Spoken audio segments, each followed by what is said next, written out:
kay bandiraɓe sehilaɓe leko en calmini goto fof so taw won wodɓe hon abdiɓe men caggal nde puɗɗiɗen eɗen mbiya yo jamma woni mum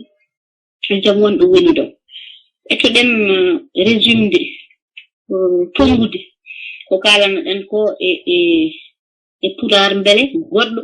taw ko jolfo walla taw ko soninga walla taw ko bambara so heeɗima ɗum wawa famde par ce que hande français o wona tan ɗemgal mo ganduɗa ko ɗemgal colon o wonti ɗemgal africain dans le sens où omo walla africain so potti wawde famodirde donc héritage mo ganduɗa koye caɗele ƴeftuɗen ɗum kono hande o wonti ɗemgal men et on a payé le prix le plus lourd pour ko wonta e ɗemɗe men donc won wiyoɓe bon il faut go fof jangga ɗemgal mum mbeɗe yaadi hen kono français o hande ko ɗemgal mo ganduɗa jeeya koye ɗemɗe men o sibu ɗum sen potti en taw woɗɓe ɓe ganduɗa taw ko ɓiɓɓe afrique eɗen mbawa famodirde ete ɗemgal ngal koye ɗemgal nde ari nde koye caɗede koye domination kono hande wonti e ɗemɗe men e essayen wadde résumé thématique mo gadduɗen o ko pour comment en fait quelles voies et moyens pour prévenir, gérer et lutter contre les conflits en Afrique. Et nous avons, pour illustrer en fait cette thématique, nous avons pris l'exemple des femmes. Et pas de n'importe quelle femme, nous avons pris l'exemple des femmes pendant et au sortir de la crise sénégalo-mauritanienne. Donc la crise sénégalo-mauritanienne, tout le monde le sait, c'est dès 1986, en tout cas, il y a d'abord un conflit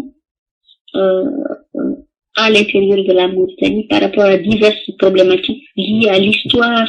de la création du pays. Et la Mauritanie, qui est un jeune pays, a du mal, en tout cas, beaucoup d'obstacles et de freins par rapport à la construction de sa cohésion nationale. Et donc, elle peut pourtant s'inspirer de son histoire, même de son histoire la plus problématique, à savoir les événements 89, pour prendre des choses heureuses afin qu'elle puisse justement permettre de résoudre en tout cas des problématiques de demain, de jeter de nouveaux chemins, de nouvelles voies. Et le parcours des femmes pendant cette période, en tout cas, gagnerait à être étudié parce que beaucoup d'entre elles ont des parcours de résilience, qui sont similaires on peut comparer, par exemple, au parcours de Simone Veil, qui est une des premières femmes académiciennes en France et qui fut ministre. C'est vrai que ces femmes sont des héroïnes invisibles. Cependant, leur parcours de vie, en tout cas, montre, en tout cas, beaucoup de résilience, beaucoup de ressources. Et ces ressources, en tout cas, aujourd'hui, sont clairement visibles avec, en tout cas, l'arrivée de bon nombre de leurs enfants à l'âge adulte qui sont devenus des personnes, en tout cas, reconnues et des personnes, en tout cas, qui font société, qui sont des citoyens, de grands citoyens, des citoyens valables et reconnus. Par ailleurs, dans ce temps où l'islam, en tout cas en Afrique de l'Ouest, dans ses marges, pose problème parce que certains ont une posture de destruction, il serait en fait heureux et bienvenu, aujourd'hui plus que jamais, de repartir dans l'histoire également de ces femmes pour montrer et visibiliser à travers l'exemple de ces femmes, notamment par leur patience, leur ouverture, leur capacité de structuration, leur patience inspirée de la foi pour montrer une dimension pacifique, une dimension tranquille de l'islam, au contraire en tout cas des exemples marginaux et destructrices liés à l'actualité. C'est important dans ces temps problématiques de repartir dans ces passés-là pour montrer que même pendant des périodes de crise, beaucoup de femmes, par leurs actions, par leur praxis, montrent effectivement qu'il y a un islam pacifique, un islam tranquille, qui est capable, même dans des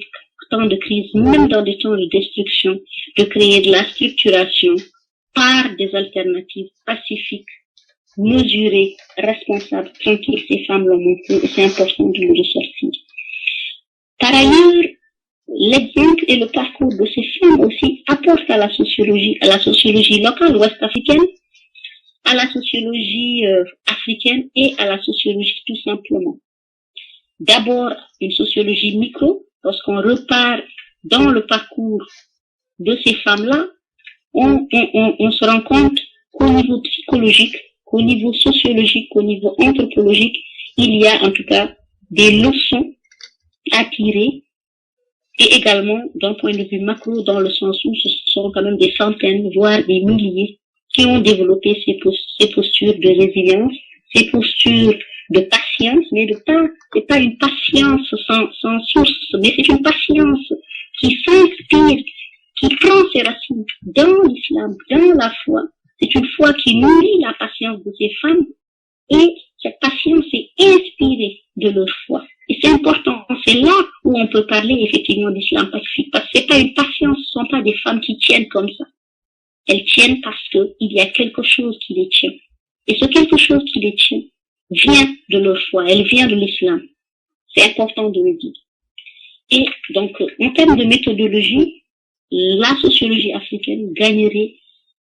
à en tout cas repartir vers en tout cas ces parcours-là. Par ailleurs,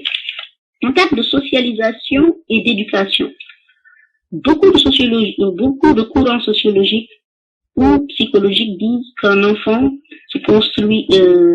éduqué dans un milieu problématique, conflictuel de surtout entre 0 et 6 ans, en tout cas a de fortes chances d'être déstructuré. Or, la réalité de 89 ou post-89 montre beaucoup de situations contraires.